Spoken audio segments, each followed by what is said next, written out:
নমস্কার, আপনারা দেখছেন চলছে চলবে রণজিতের সঙ্গে। নিত্য নতুন প্রতিবেদন পেতে চোখ রাখুন আমার এই চ্যানেলে।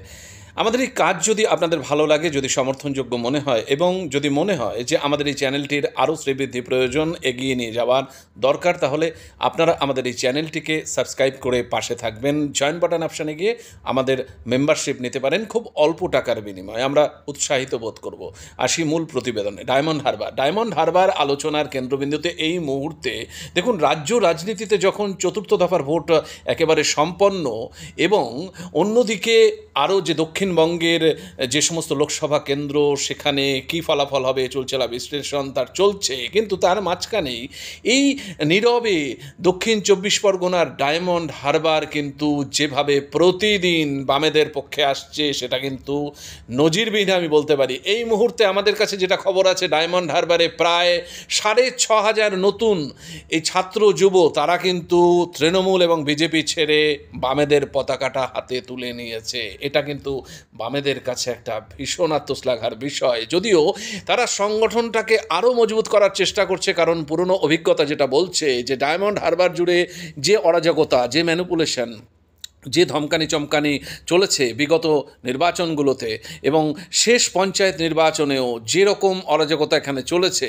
প্রচুর মানুষ ভোট দিতে পারেনি এবং এরা কিন্তু সবাই সেইভাবে তৈরি হচ্ছে যে বুথ আগলে রেখে সংগঠনটাকে মজবুত করে প্রত্যেকটি বুথ কমিটি তৈরি এবং যাতে ধমকানি চমকানিকে একেবারে অগ্রাহ্য করে নির্বাচনের দিন ভোটমুখী করা যায় সাধারণ মানুষকে, সাধারণ মানুষ যেন নিজের ভোটাধিকারটা প্রয়োগ করতে পারে, সেই ব্যবস্থাটা কিন্তু সম্পন্ন করবার জন্য সর্বতোভাবে সিপিআইএম কর্মীরা, বাম কর্মীরা উঠে পড়ে লেগেছে। দেখুন, এখানে একটা আলোচনা ভীষণভাবে জমে উঠেছিল যখন নওশাদ সিদ্দিকী বলেছিলেন যে ডায়মন্ড হারবার থেকে তিনি দাঁড়াবেন অভিষেক বন্দ্যোপাধ্যায়ের বিরুদ্ধে। তারপর তিনি রণে ভঙ্গ দিয়েছেন, কিন্তু মানুষ যেটা ভেবেছিল যে অভিষেক বন্দ্যোপাধ্যায়ের বিরুদ্ধে সেইভাবে যেমন বিজেপিও প্রার্থী দেয়নি, আইএসএফও দিল না, তাহলে কি এটা ওয়াকওভার? কিন্তু এই মুহূর্তে যেটা আমাদের কাছে খবর, প্রতীকুর রহমান কিন্তু ব্ল্যাক ডায়মন্ডের কাজ করছেন এবং প্রতীকুর রহমানের জন্য সাধারণ মানুষ যেভাবে রাস্তায় নামছে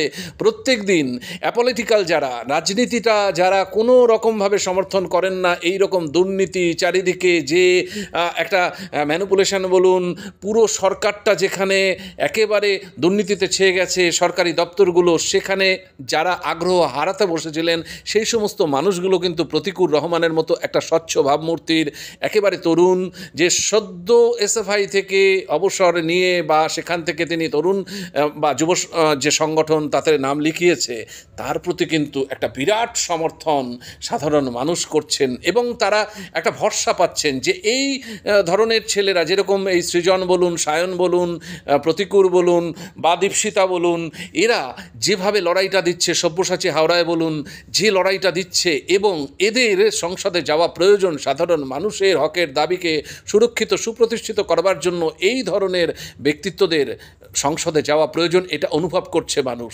তাই যেটা সবাই ভেবেছিল, আপামর জনগণ, পশ্চিমবঙ্গবাসী এবং রাজনৈতিক মহল, আমাদের পত্রপত্রিকা, মিডিয়া তো যেটা বারে বারে প্রজেক্ট করছেই যে হয় মোদি না হলে মমতা, এবং এই ডায়মন্ড হারবারে অভিষেককে ওয়াকওভার দেওয়ার মতো জায়গায় যারা চলে গেছিলেন, তারা কিন্তু এখন নড়ে চড়ে বসছেন এবং স্বীকার করতে বাধ্য হচ্ছেন যে প্রতীকুর রহমান যে জায়গায় ধীরে ধীরে পৌঁছাচ্ছে, অত সহজে একেবারে অনায়াসে যে জয়, সেই জয়টা কিন্তু আর সম্ভব হচ্ছে না অভিষেক বন্দ্যোপাধ্যায়ের।